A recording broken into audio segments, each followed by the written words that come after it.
If you have a reversing loop on your DCC layout and you want to reverse that turnout on it, automatically you're going to want to see this.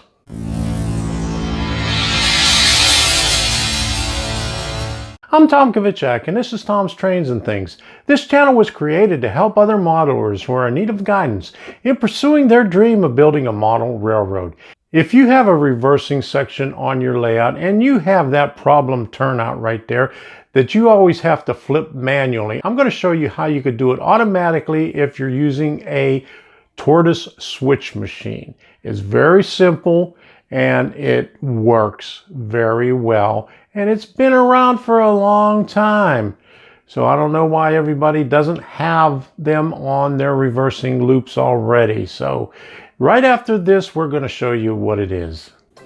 If you would like to see more videos like this about DCC, about DC, about model railroading in general, model railroading for the beginners, go ahead and click that subscribe button. And while you're at it, ding that bell, and that'll notify you whenever I have a new video coming out.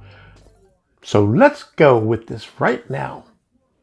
This is what I'm talking about right here, DCC Specialties, Hare, version 2. Now the version 2 has feedback, so it lets you know if you're using Digitrax, Lens, and NCE, what way your turnout is once you turn it. The version 1 doesn't give you the feedback on it. So we're going to talk about the version 2 on here. I just picked this up a couple of weeks ago, and I'm going to show you how to set it up. Now, this is going to be a two-part thing because I'm going to put it on my layout underneath those buildings back there on the lower level where I have a reversing loop.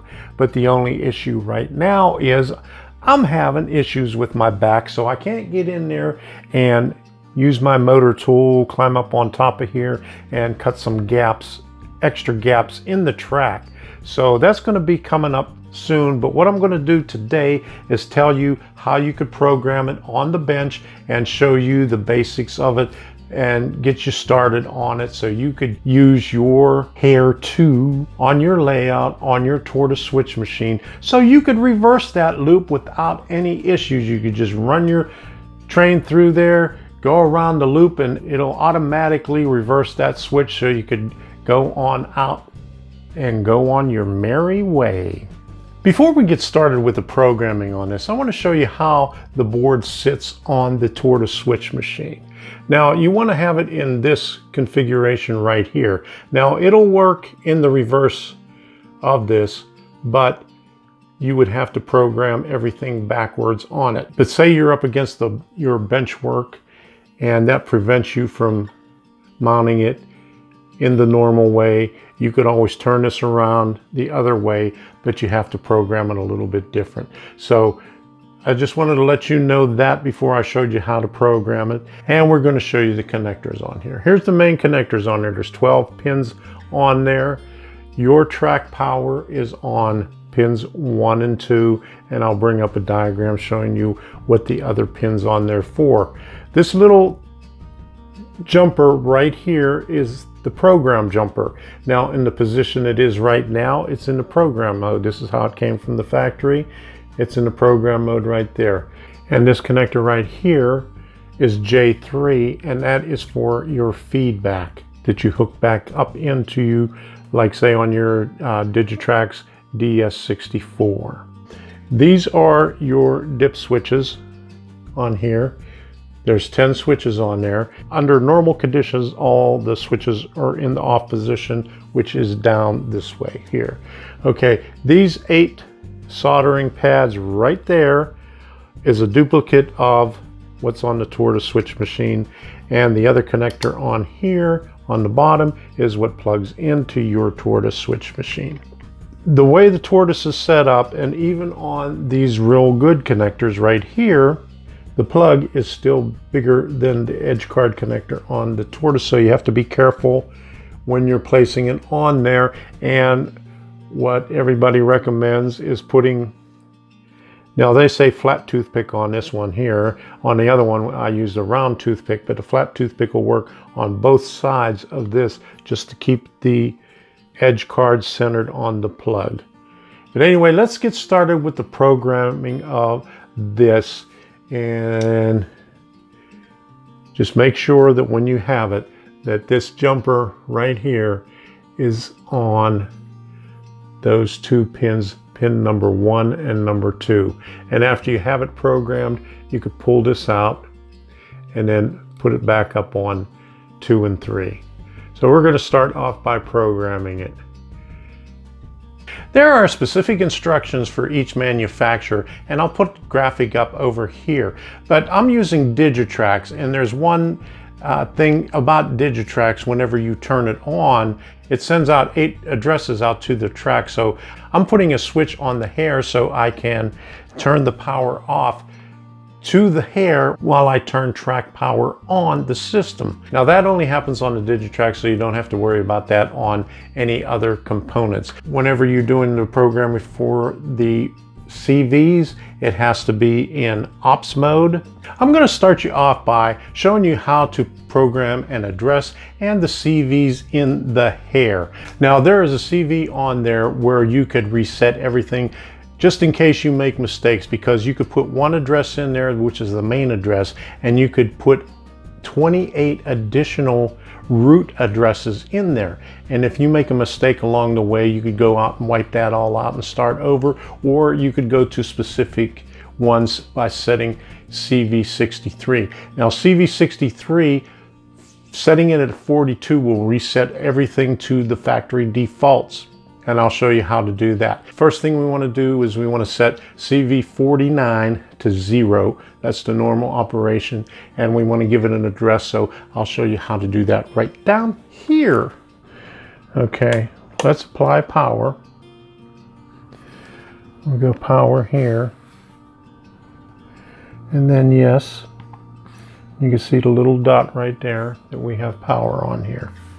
Now that we have power on there, we're going to wait a few seconds to let all the addresses go through. So we'll flip this over here.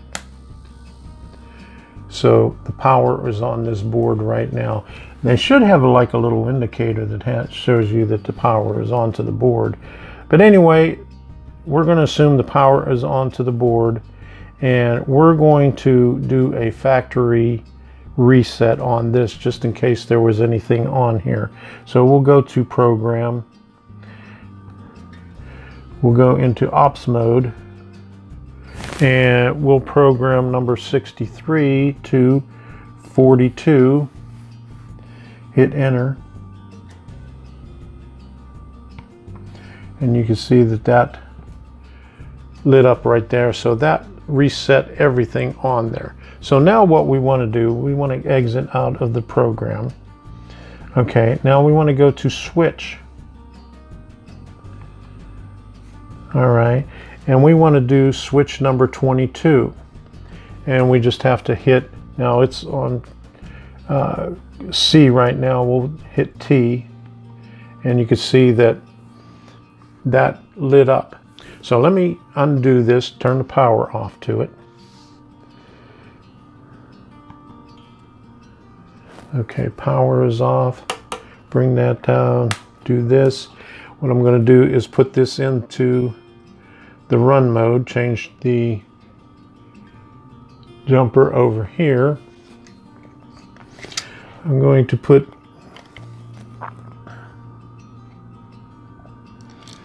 this right there. All right, now let me put it this way right here so you can see the arm on there. All right, we'll put power back on. We'll go power, power, yes. Okay, we got the indication that power's on. Now I didn't have to do that, but all right, so we're going to go to switch 22, and we'll hit close. Oh, okay. To throne, and now to close. All right. One thing you have to take into consideration while attaching your track power on the Hare is your throw rail power goes on number 1 and your clear rail power goes on number 2. Now if you have one turnout that's going right and another turnout that's going left on the same track, the wires going to 1 and 2 will be different on the 2 turnouts. So just remember that when you're wiring up your Hare. I'll be doing another video on this when I install it on my layout, and I'll go a little bit further into programming. Now you can program up to 28 additional routes in this, and I'm going to show you how to do that. I'm going to put a couple of extra ones in the next video. So and the reason I'm going to do that is whenever I turn the turn power on to my system, and I'll do it like right here, and I don't know if you'll be able to hear it, but a lot of the turnouts will switch over to the opposite side. So I'm going to set a CV in there, so whenever I turn it on and the turnouts go in the opposite direction, I'll be able to hit that one switch and it will turn it back into the direction that I want it to. And we'll go over that in the next video. So don't forget Monday, Wednesday, and Saturday videos, and we'll see ya.